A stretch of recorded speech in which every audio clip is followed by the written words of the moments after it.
G'day, frothers. You know those around us who operate at high energy levels? From friends, family, through to the famous. Those who emanate enthusiasm. They inspire you to be better. Their words give you a rush. This rush fires off dopamine right in the middle of your brain's reward centre. My theory is that at times, just before we need to hit our straps, to tap into peak performance in our flow state, we find these people and harness their energy. I call this energy froth. I call these people frothers. This is a journey to find the frothers, to understand how they inspire themselves and others to be their best. And I'll pass it on to you on this podcast, dare I say Frothcast, so you can fly into your next challenge, beaming, pumped, and full of energy. This is a coffee shop with a Red Bull chaser. This is Finding the Frothers. Benny Wallington here, and wow, Mark Metry is one of the most aware 21-year-olds I've ever met. He's the CEO of his own company and runs a top 100 podcast worldwide, Humans 2.0. If nothing else, this episode proves it's never too early to grab life by the balls and make it what you want. We discuss how routine is crucial for success and how you can build on it through intuition and insight. And one of the coolest concepts I've come across is base reality that can not only drive ambition in anyone, but has also provided a launchpad of hero frothers for Mark to draw inspiration, many of which he now calls friends. To me, Mark is already an ultimate finder of frothers, and I've implemented his strategies into my daily routine for both success and connection. I thoroughly enjoyed this chat, and like a timeless Steve Jobs quote, this episode will continue to offer up meaning for me each and every time I revisit it. And I hope it's the same for you. So, let's get after it. That's enough waffle. I bring you Mark Metry.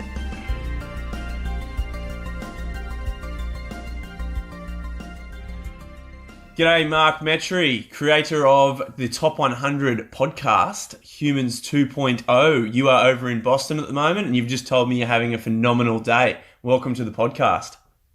Woo! Benny, dude, thanks so much for having me, my friend. Thanks, mate. That's awesome. So yeah, as I said, you're in Boston, and you said you're having a phenomenal day. I would call that a frothing day. What's been happening, mate?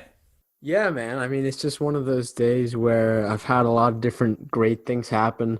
You know, call after call, but still making time to, focus in on myself and get some routine things done and just be productive and happy and can't complain, dude. Yeah, for sure, mate. You're a 21-year-old entrepreneur, and you say you've been doing marketing for 11 years, and I'm so intrigued by the next generation of business savvy, inspirational people coming through. And you've actually got your own company called View Dream, which is VR, AR led. Can you tell us a little bit about that? Yeah, sure. So I started it at the end of 2016, and I really started it for a couple different reasons. One, it was a time where I was, kind of taking stock of myself and reevaluating things and going on a new life path. And it was a way for me to, kind of start a spiritual conquest to, get me to, wake up, to reach for something, to not get stuck behind in the excuses and the, like the tragedies of life. It was just a way for me to kind of go for it.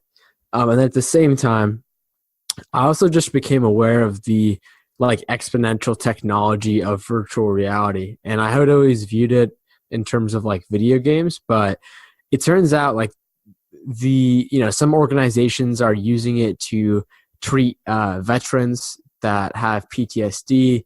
Walmart and some other very big companies are using it for training their employees because it's cheaper and it increases efficiency. So I just really became aware of it, and I was like, what can I do to help push this forward?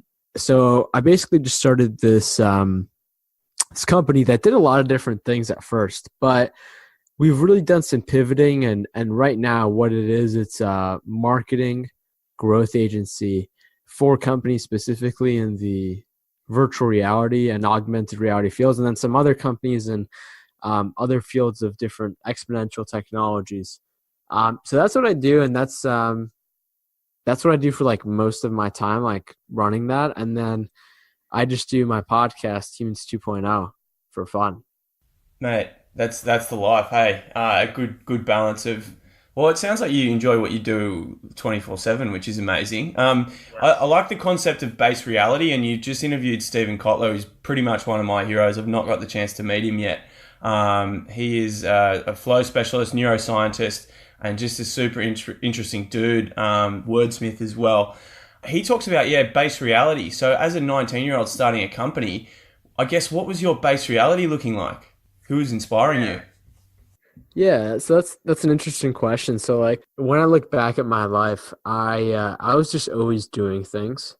When I was like really young, I was always trying to like collect toys and like build Legos and like drawing things. And when I got older, I got on the internet when I was really young and I learned how to like code and I was making websites and I was making like phone apps and like the iPhone came out and I was just kind of like all over the place. I was like freelancing and then I ended up like starting this Minecraft server that just made me just a shit ton of money, like hundreds of thousands of dollars and not coming from that age. But like, the thing is that I was always really inspired by the Silicon Valley culture. Like me and my friends, like our role models would be people like Mark Zuckerberg and like Bill Gates and all these people that created like these gigantic empires. And so like we were kind of consumed by that. And like just to give you an idea, like when I was like 16, I like my ideal Friday night was like going to a cafe with my friend and like talking about a business idea for like this app that we had like for an idea. And like really what happened is like I just kept on living life and I realized some things about me. Like I realized I had a lot of different forms of social anxiety that placed a lot of boundaries on my life. And like despite doing what I've done when I was younger, I still had a lot of regrets. I was always like, oh, I should have tried out for this or done that or talked to this person. But I really just ended up stopping myself. So I would say that my biggest sort of thing was I wasn't accessing my full potential, but I knew I could. And like when I started to uncover that, a lot of resistance, a lot of uncomfortableness started to come out for me. So just like most people, I try to suppress that with things like food, with other people, TV, Instagram, all these other things to kind of sort of numb the real feelings. And I gained a bunch of weight, and then basically just like 6 months after the fact, I just took some time for myself. I traveled. I just learned a lot. I read a lot of books, and I just kind of ended up like just like following some new lifestyle things. I ended up losing all the weight, like 180 degree on my lifestyle, and really just like changing all of the parts that I wasn't satisfied with, I guess, that were placing a lot of the boundaries in my life.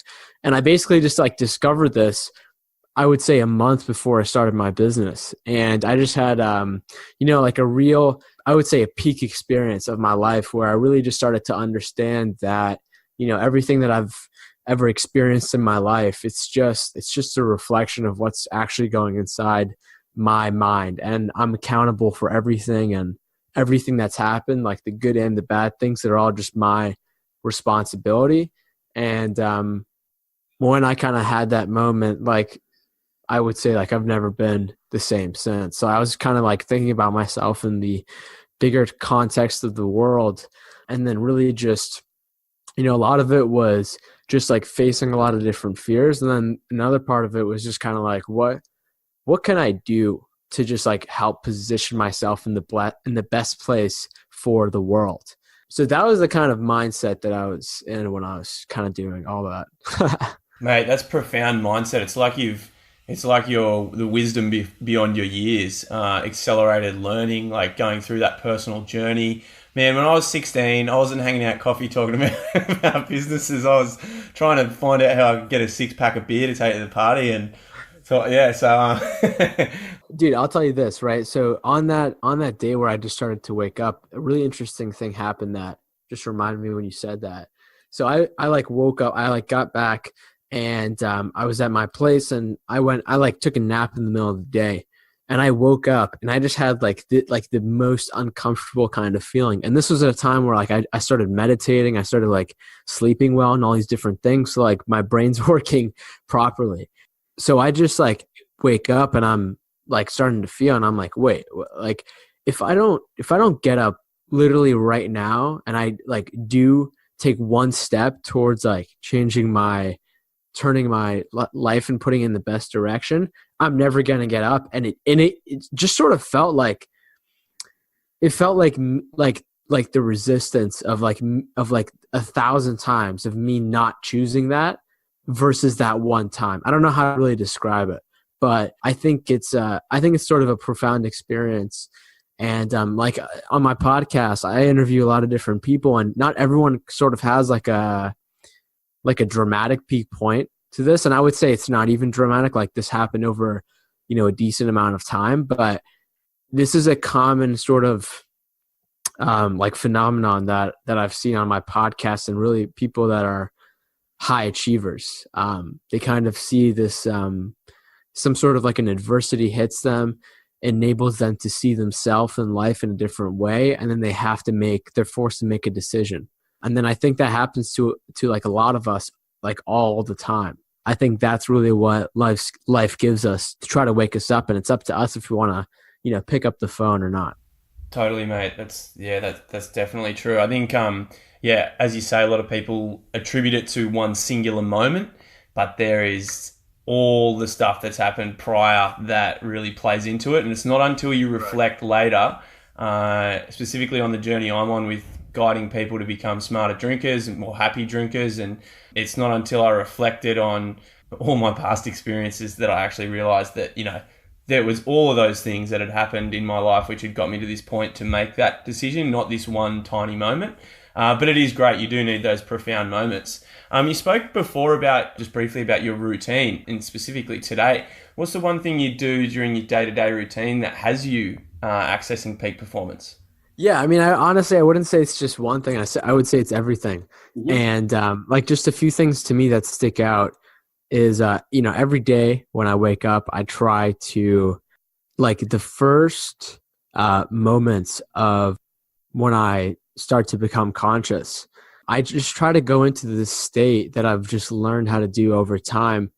And I originally learned this from this inventor and futurist, Ray Kurzweil. And with a combination with some other people, I mean, I've just kind of tailored it like any other morning routine to myself.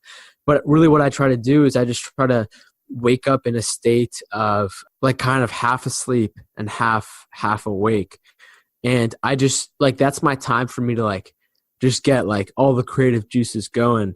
Like through that, I combine that with just starting to feel more thankful. And then I start to combine like my imagination with the people in my life that I'm the most thankful for, and kind of things like that.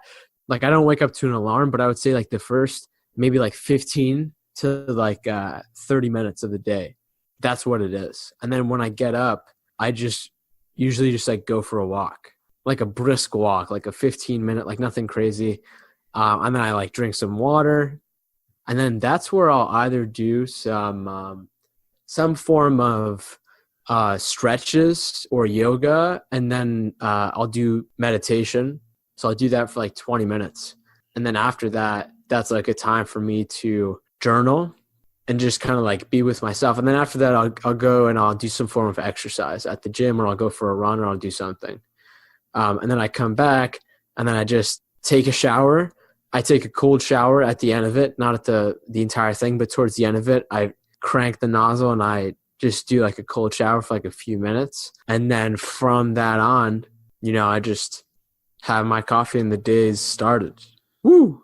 Yeah, mate, that's awesome. And no touching of the robots. That's like the crucial thing. Most of us reach for the robot and check our Instagrams and all that bullshit, which is tough not to do, especially when you've got a lot of stuff happening. But yeah, that's great, mate. Love that. Yeah, I would say on that, there's this guy's name is Dean Graziosos, and he said that like when you wake up in the morning and you check your phone first thing, it's kind of like playing Russian roulette. And like you check your email and like, this deal doesn't go through or this. And it really just like sets the standard for, your emotions and your mood to be dictated by something outside of yourself. So that's what I've learned. So like I don't really touch my phone for like the first, I'd say like maybe hour of the day. Sometimes it's shorter, sometimes it's longer. But I mean, like at the same time, a caveat to that is I was listening and Mark Cuban, when he wakes up, literally the first thing he does is grab his phone and check his email. So I mean, like different strokes for different folks. But for me, this is I think this is a decent path. Sweet, man. Yeah, everyone has their own different routines. Super interesting to hear that, mate. And yeah, it took me a long time to get to the cold showers and the meditations, but I am there as well, so I totally get you. Is there any music that you listen to that really fires you up? Yeah. So sometimes when I work, and it depends on the kind of work, but I will put on the same song over and over and over again, and it'll be something like an instrumental, something that like is just like a dope soundtrack to something. Like it's not really something specific. It's just like something that I get hooked on, and I'll just play that over and over again. I mean, maybe for like a spin, it depends, like maybe for an hour, 2 hours. And then, I mean, speaking of, we talked about this before, but that helps me get into a flow state. And my mind will sort of like wrap around the music track. And in doing that, it just shuts off, like it's been referred to as an inner critic of our mind, the kind of neurotic aspect of human beings. And it shuts that off, or it gives it an outlet to kind of hold on to while like I'm just in a creative flow state. It doesn't always happen, of course, but that for me has been huge. For sure, mate. Like flow state through music. I've got a friend named Nadeem who's got a company called BioBeats, and I'm so intrigued to get over the pond and to your side and to learn more about specific music technologies that can allow us to access flow. So, mate, definitely on the wavelength there with you. Now, your network is pretty phenomenal. I'd love to start chatting about it, and I had to give you the lowdown on the old frothers concept. But who's someone within your inner circle that you rely on, or that you have access to at any time that you're really, I guess, grateful for? Yeah, that's a great question, man. I would say, I mean, my favorite person to talk to and that I always have access to is my sister and my mom and my dad and whatnot. They're great people, and I talk to them all the time.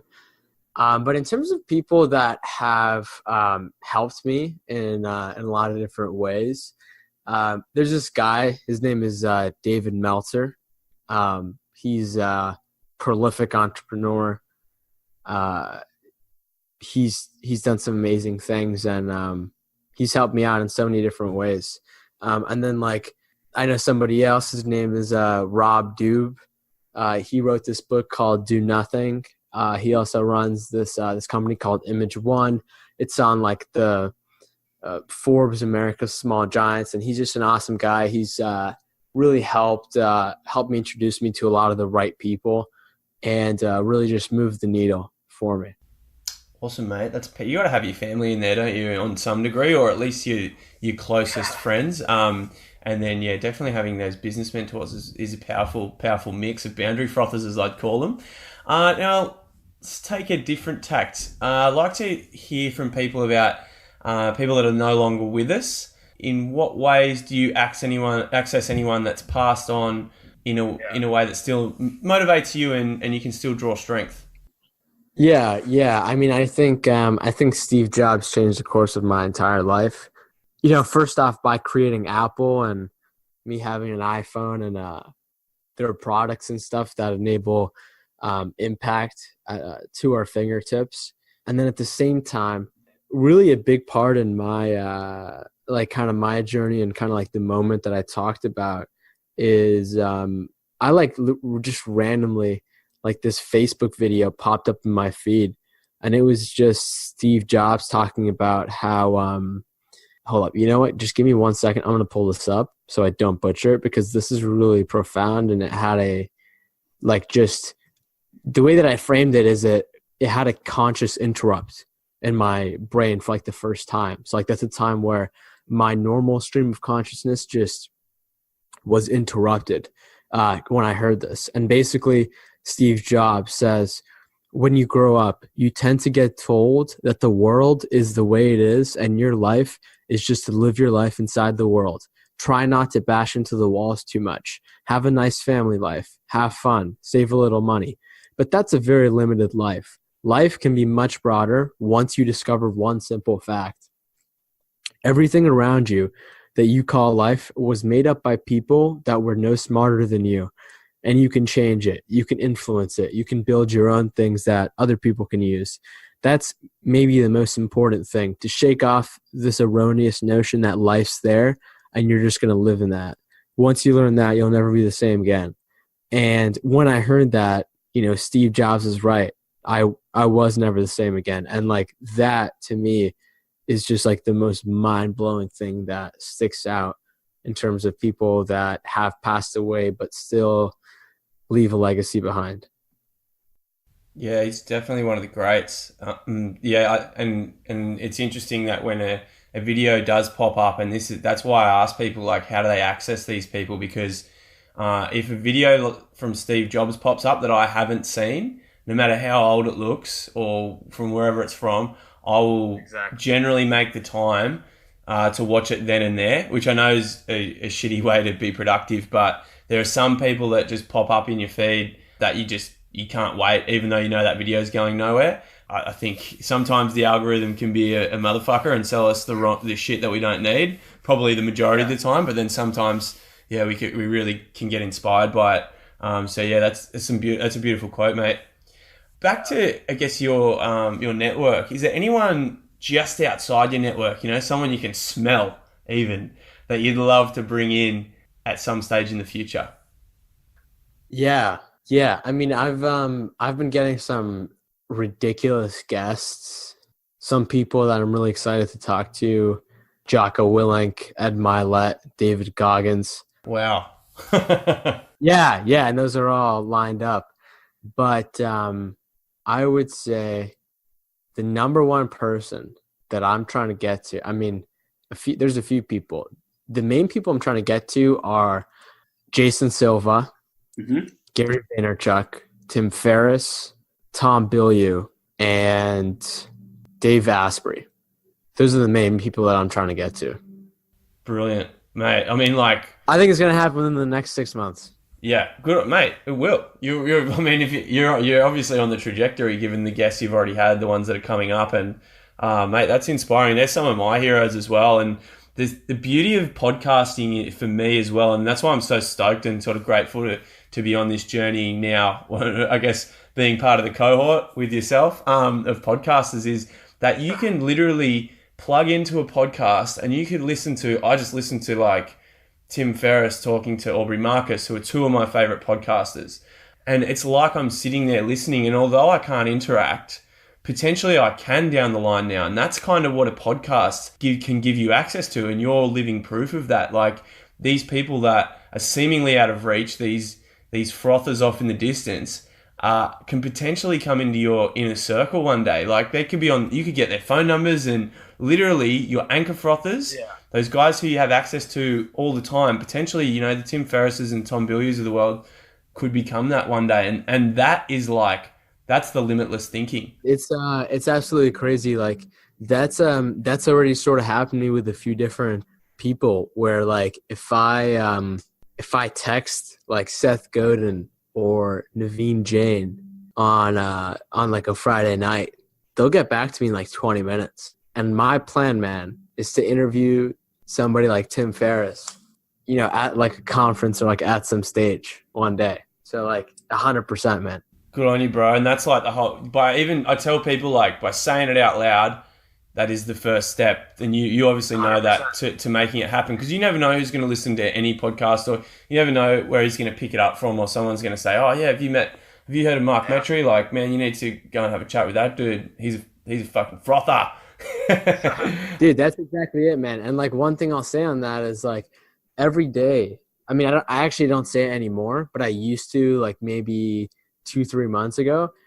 literally like every day before I'd turn the shower nozzle on cold, like because you've got to warm up to it. It's not necessarily the easiest thing to pump myself up. I would say some different affirmations, and then one of the things that I would say is the Humans 2.0 podcast is going to be the world's #1 podcast. I just started saying that over and over again, and ever since a couple months ago it hit the top 100 list. I think there is definitely something to that. I think you're just taking a further step inside of you, and going back to what we talked about in the beginning. The life outside is just a projection of what's on the inside. So I think that's that, man. Positive affirmations, man. The brain doesn't know when you shut your eyes, when you imagine something, and what's real and what's not. So it's just becomes the norm. It's the ultimate hack. So, mate, I know we've talked a lot about business people. So you could say that all of the people we've really spoken about, apart from your family, your immediate family, have been in that startup space or business. I'd love to find out from you, who is someone left of field, they don't have to have nothing to do with business, but who is someone that is like the ultimate person that you'd love to meet, and take me to that first meeting with them? Yeah, I would say recently I've become great friends with somebody named Joshua Perry. He is a former professional BMX athlete, and he's in the middle of starting a foundation right now, and he's also he's survived brain cancer 3 times, and he's really undergone his own transformation. But that's an interesting guy. Another guy that's interesting, Max LaManna. He's like one of the top chefs in New York City. He cooks. He got he went viral. He got famous after he was the no waste chef, and he would use vegan stuff and not waste anything at all.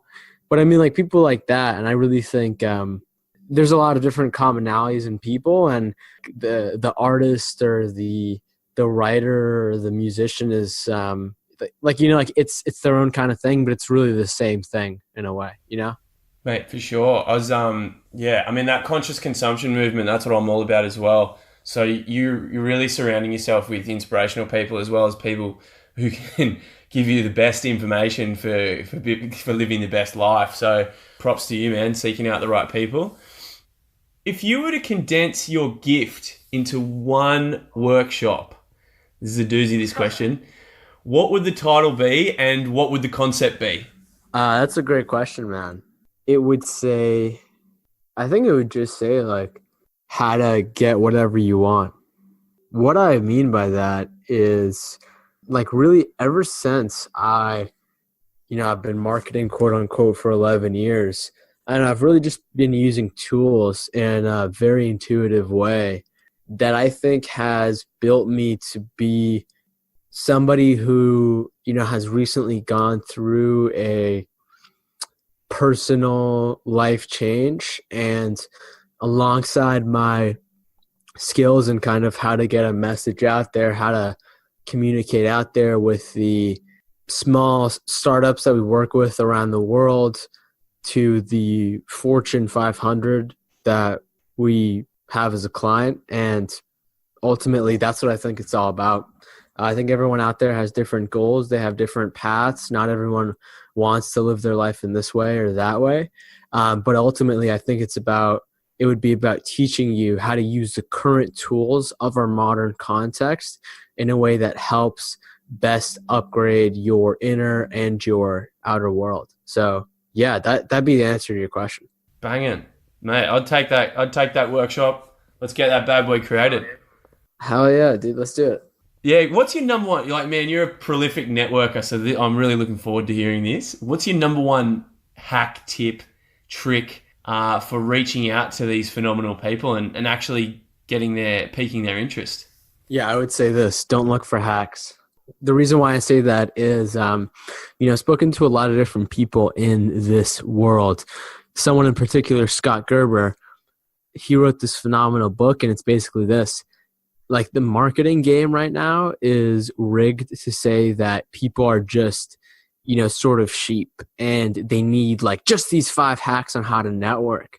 despite using like the current tools of our time, believe it or not, it's actually very much the same thing. So it's kind of like if you saw, you ran into Jamie Wheel. If you saw him in real life, would you like run up to him, interrupt his conversation, and say, "Hey, Jamie, how's it going? I hope you are doing well.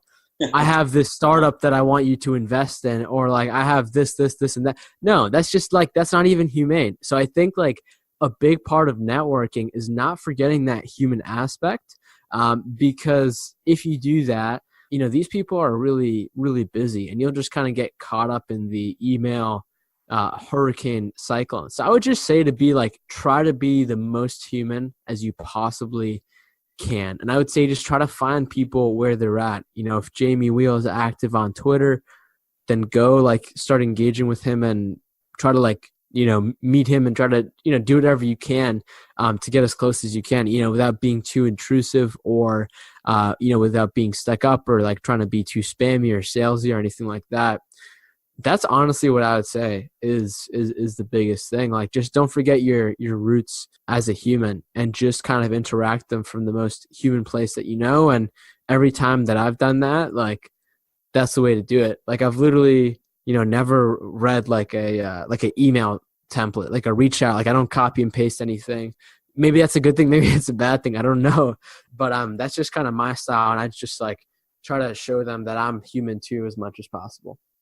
Mate, yeah, that's fantastic. And for those guys listening, the reason why we referenced Jamie Wheel, he's also a genius in the flow space. And just before we were chatting about how he's also one of my heroes, he co-wrote Stealing Fire with Stephen Kotler, and I was fortunate enough to get to meet him when I was in Croatia earlier in the year. And you're totally right, mate, going up to them and speaking to them as a human. And that's kind of something that took me a while to learn. Probably through my late 20s, is that the most important thing in business and in any relationship is to go into it, and for me is to try and be friends ultimately, because you don't want people in your life who aren't your friends at the end of the day, even if it's business. I guess some people could probably say that business is a different kettle of fish and you got to make the monies, but I'm like, fuck that. Like, if you're going to be working with someone, you should be thinking about how can we collaborate in the future and how can we make the impact that we want to have on civilization. And without the friendship and without the drive to actually, I guess that tribal mentality of wanting to work for each other beyond the KPIs, that's where I guess the total friendship mode comes in. And yeah, man, super wise words. And I may actually change that question so it doesn't say hack, tip, and trick, because fuck those words anyway. Fuck that. It's cool. I get what you mean. Yeah, exactly. Oh, exactly. Mate, so you're a massive frother. You got a lot of stuff going on. What's the best way for people to access you? Yeah, you can just I'm very accessible, very easy to reach. Just reach out to me on LinkedIn or Instagram. You can send me an email. My name is Mark Metry, Metry. And yeah, I'd say that's probably the best way. Brilliant, mate. Yeah, I love the LinkedIn as well. That's how we connected. That's where I saw your stuff, and I really love the way that you promote your podcast as well with your little with your videos that have the clips of the faces with just like some of the most amazing parts of your podcast, and that was really what hooked me into to listen to a couple of yours. And yeah, they're awesome. I'll probably have to get some tips off you. I might shoot you an email after this. Oh, yeah. One last thing I want to do before we log off for the day, and much appreciated for this conversation, man. I'm absolutely frothing. It's been super high energy, and you're an absolute legend. What I love to do is connect people. So you've got such an epic list of people to connect with, but I think I might have someone who could be potentially interesting in the Australia space, and in particular where I live, in the eastern suburbs of Sydney, and he is a futurist named Ross Dawson. And he's just a super interesting, I'd even say peculiar dude at sometimes. But if anything sort of seems to happen in the AI space, he's often the one who the Australian news networks will call to do an interview with, and he kind of just tells it how it is. He's an author and just an interesting dude. So, mate, I'm going to put you in touch with Ross. Potentially, he's always in the States. He's always flying around, and potentially you guys can meet up for a froth, like a coffee or a beer, or maybe just to have a chat on the phone. I'd appreciate that. Awesome, man. Yeah. Well, as I said before, thanks a lot for coming on. It's been super inspiring. The next generation, you said before we jumped on the call that you're even inspired by the kids who are a decade younger than you. So, mate, what the stuff that you're doing is crazy to me. I'm sure that base reality vibe of what the stuff that the 11-year-old kids are doing these days is just blowing your mind as well. So let's here's to connecting with more young frothers and learning from them. Dude, absolutely, man. Yeah, dude. Thank you so much for having me. I'll be sure to introduce you to somebody who I think would be good for this. But I'll take a bit to think about it. No, mate, that's fine. And thanks a lot for coming on, as I said. And yeah, man, have a fantastic evening and continue on with that phenomenal day, bro. Hell yeah, man. Thank you so much, man. Cheers, dude. Quick one, guys. To keep this show afloat, feel free to subscribe and share the love. Maybe even leave a cheeky comment review. That'd be awesome. You can find the show notes on my website at bennywallington.com. And finally, this episode was sponsored by my grandma, Joyce Reichel, who passed away last year from dementia. She was one of the original frothers and would talk to anyone on the bus, train, or wherever and generously impart her energy and wisdom. So if you see an elderly person who is looking for someone to froth with, go and hang out with them.